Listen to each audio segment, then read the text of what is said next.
لە دوای لەدەستدانی زۆرینەی پەرلەمانی و ئەو گوشارانەی لە دوای تیرۆری ژنە ڕۆژنامەنووسی فەڵەستینی لە ناوچەکە و جیهاندا ڕوبەڕووی ڕژێمە ڕەگەزپەرستیەکەی بووەتەوە، سەرۆکوەزیرانی قەوارەی زایۆنیستی نەفتالی بینیت ڕایگەیاند داهاتووی ئیسرائیل لە مەترسیدایە.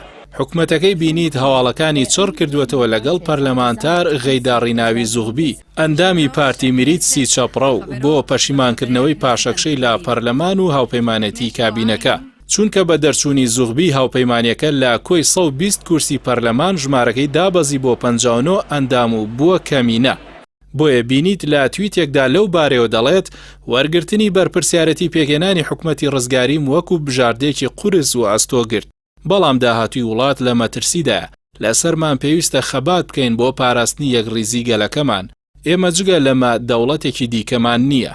بانگەشەی ئەوەشی کرد کە حکومەتەکەی لە چەند بوارێکدا سەرکەوتوو بووە لەوانە ڕوبەڕووبوونەوەی ڤایرۆسی کۆرۆنا، بێکاری، توندوتیژی و چارەسەری فلیجی حکومەت بە وتەی ناوبراو ئابووری لە ماوەی ساڵی ڕابردوودا بەڕێژەی لە 8% گەشەی کردووە بۆ پشتێنەی کەرتی غەزە و شارۆچکە جوولەکە نشینەکانیش بە بەراورد لەگەڵ ساڵانی ڕابردوودا درێژترین ماوەی ئارامیمان تۆمار کردووە. توانیشمان بودجەی گشتی دەوڵەت تێپەڕێنین. لای خۆیەوە حیزبی لیکۆت کە نوێنەرایەتی ئۆپۆزیۆن دەکات ڕایگەاند ڕۆژی چوارشەمە پرۆژە یاسایەک دەخاتە بەردەمی کنێست بۆ هەڵوەشانەوە و ڕاگەاندنی هەڵبژاردننی پێشوەختە.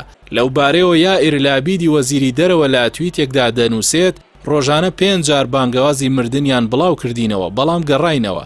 ئێستاش ئەوانە هەواڵتان دەدەنێ هەموو شتێک تەواو بووە، بەڵام هێشتا تەواو نەبووە، ئێمە لێرەین.